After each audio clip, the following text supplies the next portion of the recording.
ಎಲ್ರಿಗೂ ನಮಸ್ಕಾರ. ನಾನು ನಿಮ್ಮ ಪ್ರೀತಿಯ ಮೋಜು. ಒಂದು small emotional, technical, psychological break ಆಗ್ಬಿಟ್ಮೇಲೆ ಮತ್ತೆ ಬಂದಿದ್ದೀನಿ. ಇನ್ಮೇಲಿಂದ ಕಂಟೆಂಟ್ಗಳ ಸುರಿಮಳೆ ಅಂತೂ ಗ್ಯಾರಂಟಿ. ಸೊ ಚಾನಲ್ಗೆ ಹೊಸಬ್ರಾಗಿದ್ದರೆ ಸಬ್ಸ್ಕ್ರೈಬ್ ಮಾಡೋದು ಮಾತ್ರ ಮರಿಬೇಡಿ. ಸೊ ಹೋಗಿರೋ ಗ್ಯಾಪಲ್ಲಿ UI ಚಿತ್ರದ ರಿಲೀಸ್ ಡೇಟ್ ಅನೌನ್ಸ್ ಆಗಿದೆ, 20th ಅಂತ. ಇನ್ನೇನು ಬಂದುಬಿಟ್ಟಿದೆ. ಆ ಗ್ಯಾಪಲ್ಲಿ ಅವರು ಟೀಸರು ಅಲ್ಲ, ಟ್ರೈಲರು ಅಲ್ಲ, ವಾರ್ನರ್ ಅಂತ ಒಂದು ವಿಡಿಯೋ ಬಿಟ್ಟಿದ್ರು. ಸೊ ಅದೂ ಅದ್ಭುತವಾಗಿತ್ತು. ಅದ್ರ ಬಗ್ಗೆ ಮಾತಾಡ್ತೀನಿ. ಅದಲ್ಲದೆ ಈ ಚಿತ್ರಕ್ಕೆ 2 ಕ್ಲೈಮ್ಯಾಕ್ಸ್ ಬೇರೆ ಇದೆ ಅಂತೆ. ಸೊ ಇದರೆಲ್ಲದ್ರ ಬಗ್ಗೆ ಈ ವಿಡಿಯೋಲ್ಲಿ ಮಾತಾಡ್ತೀನಿ. ಸೊ ವಿಡಿಯೋನ ಲೈಕ್ ಮಾಡೋದು ಮಾತ್ರ ಮರಿಬೇಡಿ. ಸೊ ಮೊದಲನೇದಾಗಿ ನಾನು ಹೋಗಿರೋ ಗ್ಯಾಪಲ್ಲಿ ವಾರ್ನರ್ ಅಂತ ಒಂದು ವಿಡಿಯೋ ರಿಲೀಸ್ ಮಾಡಿರ್ತಾರೆ UI ಟೀಮ್ ಅವರು. ಸೊ ಇದರಲ್ಲಿ ಇದೊಂದು ಟೀಸರು ಅಲ್ಲ, ಟ್ರೈಲರು ಅಲ್ಲ, ಮಧ್ಯದಲ್ಲಿ ಅಂತ. ಸೊ ಇದರಲ್ಲಿ ಅವರು ಬೇಸಿಕಲಿ ಏನು ಹೇಳಕ್ಕೆ ಹೊರಟಿದ್ರು ಅಂದರೆ, ನಮ್ಮ ಚಿತ್ರ ಕ್ವಾಲಿಟಿಗೆ ಕಮ್ಮಿ ಅಂತೂ ಇಲ್ಲ, ನೀವೇನೇನೆಲ್ಲ ಎಕ್ಸ್ಪೆಕ್ಟ್ ಮಾಡ್ತಿರೋ ಆ ಎಲ್ಲ ಎಲಿಮೆಂಟ್ಸ್ ನಮ್ಮ ಚಿತ್ರದಲ್ಲಿ ಇದೆ ಅಂತ ತೋರಿಸೋ ಥರ ಇತ್ತು ವಾರ್ನರ್. ಹಾಗೆ UI ವರ್ಲ್ಡ್ದು ಇನ್ನೂ ಒಂದು ಬಿಗ್ಗರ್ ಗ್ಲಿಮ್ಸ್ ಅವರು ಟೀಸರ್ ಬಿಟ್ಟಾಗ ಒಂದು ಸ್ವಲ್ಪ ರಿವೀಲ್ ಮಾಡಿದರು. ಇದು ಕಥೆನೇ ಬೇರೆ ಏನೋ ಇದೆ ಥರ, ಒಂದು ಹೊಸ ವರ್ಲ್ಡ್ ಥರ ಒಂದು ಎಕ್ಸ್ಪೀರಿಯನ್ಸ್ ಸಿಗುತ್ತೆ ನಮಗೆ UI ಚಿತ್ರ ನೋಡೋಕ್ಕೆ ಹೋದರೆ ಅಂತ ಒಂದು ಮೆಸೇಜ್ UI ಚಿತ್ರದಿಂದ ಆ ವಾರ್ನರಲ್ಲಿ ಅವರು ಹೇಳಿದರು. ವಾರ್ನರ್ ನನಗಂತೂ ತುಂಬ ಇಷ್ಟ ಆಯಿತು. ಅದರಲ್ಲಿರೋ ಕ್ವಾಲಿಟಿ, ಹಾಗೆ ಅವರು ಏನು ಹೇಳಕ್ಕೆ ಹೊರಟಿದ್ದಾರೆ ಅಂತ ಮೆಸೇಜಸ್ ಇಟ್ಟಿದ್ರು. ಆದರೆ ತುಂಬ ಜನಕ್ಕೆ ಇದು ಇನ್ನೂ ಅವರು ಜಾಸ್ತಿ ಎಕ್ಸ್ಪೆಕ್ಟ್ ಮಾಡ್ತಾಯಿದ್ರು, ಇನ್ನೂ ಜಾಸ್ತಿ ರಿವೀಲ್ ಮಾಡಬೇಕು, ಕತೆ ಏನಿರ್ಬೋದು ಅಂತ. ಬಟ್ ಉಪೇಂದ್ರ ಅವರು ಇಷ್ಟು ಬಿಟ್ಟಿರೋದೇ ಹೆಚ್ಚು. ಅವ್ರು ಆಲ್ರೆಡಿ ಪ್ರೆಸ್ ಮೀಟಲ್ಲಿ ಹೇಳಿದ್ದಾರೆ, ನಾನು ನೆಕ್ಸ್ಟ್ ಸಿನಿಮಾಗೆ ಏನು ಪ್ರಮೋಷನ್ ಮಾಡಲ್ಲ, ಸುಮ್ಮನೆ ಈ ದಿನ ರಿಲೀಸ್ ಆಗ್ತದೆ ಈ ಸಿನಿಮಾ, ಬಂದು ನೋಡಿ ಅಂತ ಮಾಡ್ತೀನಿ ಅಂತ. ಸೊ ಅಂಥವ್ರಿಗೋಗಿ ನಾವು ನಮಗಿನ್ನೂ ಕಂಟೆಂಟ್ ಬೇಕು ಅಂತ ಕೇಳಿದ್ರೆ ಅವರು ಕೊಡೋದಿಲ್ಲ. ಅವ್ರನ್ನ ನಂಬ್ಕೊಂಡು ನಾವು ಹೋಗಬೇಕಾಗುತ್ತೆ. ಸೊ ಈ ಗ್ಯಾಪಲ್ಲಿ ಒಂದು ಹೊಸ ಸುದ್ದಿ ಹರಿದಾಡ್ತಾ ಇದೆ ಸೋಷಿಯಲ್ ಮೀಡಿಯಲ್ಲಿ. ಸೊ UI ಚಿತ್ರದ ಸೆನ್ಸಾರ್ ಮಾಡಿದಾಗ ಒಂದು ಟೈಮ್ ಲೈನ್ ಗೊತ್ತಾಗುತ್ತೆ, ಈ ಸಿನಿಮಾದು ಎಷ್ಟು ನಿಮಿಷ ಇದೆ ಈ ಸಿನಿಮಾ ಅಂತ. ಸೊ ಅದರಲ್ಲಿ 2 ಟೈಮ್ ಲೈನ್ಗಳ ಒಂದು ಫೋಟೋ ವೈರಲ್ ಆಗಿತ್ತು ಸೋಷಿಯಲ್ ಮೀಡಿಯಲ್ಲಿ.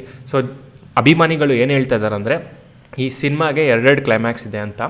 ಸೊ 2 ಕ್ಲೈಮ್ಯಾಕ್ಸ್ ಅಂದರೆ ಹೇಗೆ ಅಂದರೆ, ಈಗ ಒಂದು ಚಿತ್ರಮಂದಿರದಲ್ಲಿ ಇವಾಗ ನಾವು ಹೋಗಿದ್ದೀವಿ, ನಾವು ಒಂದು ಕ್ಲೈಮ್ಯಾಕ್ಸ್ ನೋಡಿದ್ರೆ, ನಮ್ಮ ಸ್ನೇಹಿತರು ಬೇರೆ ಯಾವುದಾದ್ರೂ ಚಿತ್ರಮಂದಿರಕ್ಕೆ ಹೋಗ್ಬಿಟ್ಟು ಸಿನಿಮಾ ನೋಡಿದ್ರೆ, ನಮ್ಮ ನಡೆಯೋ ಕ್ಲೈಮ್ಯಾಕ್ಸ್ಗೂ ಅವ್ರು ನಡೆಯೋ ಕ್ಲೈಮ್ಯಾಕ್ಸ್ಗೂ ಬೇರೆ ಬೇರೆ ಆಗಿರುತ್ತೆ ಅಂತ ಒಂದು ಸುದ್ದಿ ಹರಿದಾಡ್ತದೆ. ಇದು ಎಷ್ಟು ಪಟ್ಟು ನಿಜ ಅಂತ ನನಗಂತೂ ಗೊತ್ತಿಲ್ಲ. ಬಟ್ ಉಪೇಂದ್ರ ಅವರ ಸಿನಿಮಾದಲ್ಲಿ ಈ ಥರ ಒಂದು ಕಂಟೆಂಟ್ ಇದೆ ಅಂತಂದರೆ ಆಶ್ಚರ್ಯ ಅಂತೂ ಪಡೋಂಗಿಲ್ಲ. ಯಾಕಂದರೆ ಅವರು ಆಗಿನ ಟೈಮಲ್ಲೇ ಹುಷ್ ಅಂತ ಟೈಟಲ್ ಇಟ್ಟು ಸಿನಿಮಾ ರಿಲೀಸ್ ಮಾಡಿದವರು. ಸೊ ಅವರು ಇವಾಗ ಎಕ್ಸ್ಪೆರಿಮೆಂಟ್ ಮಾಡೋಕ್ಕಂತೂ ಅವ್ರಿಗೆ 100% ಈ ಥರ ಒಂದು ಎಕ್ಸ್ಪೆರಿಮೆಂಟ್ ಮಾಡೋಕ್ಕೆ ಉಪೇಂದ್ರ ಅವ್ರ ಮಾತ್ರ ಸಾಧ್ಯ. ಉಪೇಂದ್ರ ಅವರು ಅವರ ಪ್ರೆಸ್ ಮೀಟಲ್ಲಿ ಹೇಳಿದ್ದಾರೆ, UI ಚಿತ್ರ ಒಂದು ಮೆಟಫೋರಿಕ್ ಚಿತ್ರ ಅಂತ. ಹಾಗಂದರೆ 2 ಲೇಯರ್ ಅಥವಾ 2 ಅಥವಾ 3 ಲೇಯರಲ್ಲಿ ಸಿನಿಮಾ ನಡೀತಾ ಇರುತ್ತೆ. ಒಂದು ನಾರ್ಮಲಾಗಿ ನಡೀತಾ ಇರೋವಂಥ ಕತೆ, ಇನ್ನೊಂದು ಅವರು ಇಂಡೈರೆಕ್ಟಾಗೆ ಅವ್ರು ಏನು ಹೇಳಕ್ಕೆ ಹೊರಟಿದ್ದಾರೆ ಅಂತ ಇಂಡೈರೆಕ್ಟಾಗೆ ಅದೊಂದು ಮೆಸೇಜ್ ಇರುತ್ತೆ. ಸೊ 2 ಅಥವಾ 3 ಲೇಯರಲ್ಲಿ ಈ ಸಿನಿಮಾ ನಡೀತಾ ಇರುತ್ತೆ. ಉಪೇಂದ್ರ ಅವ್ರಿಗೆ ಇರೋ ಮೇಯ್ನ್ ಚಾಲೆಂಜ್ ಏನಂದರೆ, ಆ 2 ಲೇಯರಲ್ಲಿ ನಡೀತಾ ಇರೋದು, ಇವಾಗ ತುಂಬ ಜನಕ್ಕೆ ಆ 2ನೇ ಲೇಯರ್ನ ನೋಡೋಕ್ಕೆ ಇಷ್ಟಪಡಲ್ಲ, ಅದ್ರ ಬಗ್ಗೆ ಯೋಚನೆ ಮಾಡೋಕ್ಕೆ ಇಷ್ಟಪಡಲ್ಲ. ಇವಾಗ ನಮ್ಮಂಥವ್ರು ಮೂವಿ ಬಫ್ಸು ಅಥವಾ ಅಭಿಮಾನಿಗಳು ಅರ್ಥ ಮಾಡ್ಕೊತಾರೆ. ಆದರೆ ತುಂಬ ಜನ ಫ್ಯಾಮಿಲಿ ಆಡಿಯನ್ಸ್ ಆಗಿರ್ಬೋದು, ಅಥವಾ ನಮ್ಮ ಸ್ನೇಹಿತರಲ್ಲೇ ಎಷ್ಟೊಂದು ಜನ ಇರ್ತಾರೆ, ನಮ್ಗೆ ಇಷ್ಟ ಇಲ್ಲಪ್ಪ, ನಮಗೆ ಆ 2ನೇ ಮೀನಿಂಗ್ ನಮ್ಗೆ ಅರ್ಥ ಮಾಡ್ಕೊಳ್ಳೋಕೆ ಇಷ್ಟ ಇಲ್ಲ, ನಮಗೆ ಮೊದಲನೇ ಸಿನಿಮಾ ಯಾಕಂದರೆ ನಾವು ಏನು ನೋಡ್ತಾ ಇದ್ದೀವಿ, ನನಗೆ ಅದರಲ್ಲಿ ಕಾಮಿಡಿ ಇರಬೇಕು, ನಮಗೆ ಒಂದು ಕರೆಕ್ಟ್ ಎಂಡಿಂಗ್ ಇರಬೇಕು. ಇವಾಗ ಸಿನಿಮಾ ನೋಡಿದಾಗ ಆ ಥರ ಅನುಭವ ಬೇಕಾಗಿರೋವಂಥ ಅಭಿಮಾನಿಗಳನ್ನ ಸ್ಯಾಟಿಸ್ಫೈ ಮಾಡಬೇಕಾಗತ್ತೆ ಉಪೇಂದ್ರ ಅವರು.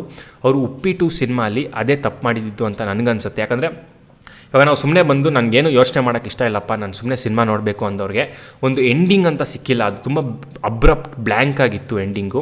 ಸೊ ಹೋಪ್ಫುಲಿ UI ಚಿತ್ರ ಆ ಥರ ಆಗದೇ ಇರಲಿ ಅಂತ. ಯಾಕಂದರೆ ಉಪೇಂದ್ರ ಅವರು ಈ ಥರ ತುಂಬ ಪ್ರಯತ್ನಗಳು ಮಾಡಿದ್ದಾರೆ. ಅವರ ಉಪೇಂದ್ರ ಸಿನಿಮಾನೇ ಒಂದು ಎಕ್ಸಾಂಪಲ್ ಅಂತ ಹೇಳ್ಬೋದು. ಅದರಲ್ಲಿ 2 ಲೇಯರಲ್ಲಿ ನಡೆದ್ರೂ ಸಿನಿಮಾ ನೀಟಾಗಿ ಒಂದು ಎಂಡಿಂಗ್ ಇದೆ. ಎಲ್ಲ 2 ಲೇಯರ್ಗೂ ಒಂದು ಕರೆಕ್ಟ್ ಎಂಡಿಂಗ್ ಅಂತಿದೆ, ಅಬ್ರಪ್ಟಾಗಿ ಎಂಡ್ ಆಗಲ್ಲ. ಸೊ ಹೋಪ್ಫುಲಿ ಉಪೇಂದ್ರ ಅವರು UI ಚಿತ್ರದಲ್ಲಿ ಇದನ್ನ ಫಾಲೋ ಮಾಡಿರ್ತಾರೆ ಅಂತ. ಸೊ 20th ರಿಲೀಸ್ ಆಗ್ತದೆ. ನಾನಂತೂ ಹೋಗಿ ಚಿತ್ರಮಂದಿರಕ್ಕೆ ನೋಡ್ತೀನಿ. ನೀವು ದಯವಿಟ್ಟು UI ಸಿನಿಮಾನ ಚಿತ್ರಮಂದಿರಕ್ಕೆ ಹೋಗಿ ನೋಡಿ. ಇನ್ಮೇಲಿಂದ ಕಂಟೆಂಟ್ಗಳ ಸುರಿಮಳೆ ಇದ್ದೇ ಇರುತ್ತೆ.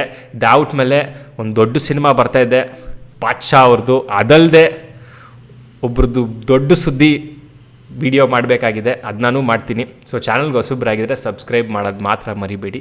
ನಿಮ್ಮ ಮುಂದಿನ ವೀಡಿಯೋಲಿ ಸಿಗ್ತೀನಿ. ಅಲ್ಲಿವರೆಗೂ ನಿಮ್ಮ ಪ್ರೀತಿಯ ಮೋಜೋ ಕಡೆಯಿಂದ ಟೇಕ್ ಕೇರ್.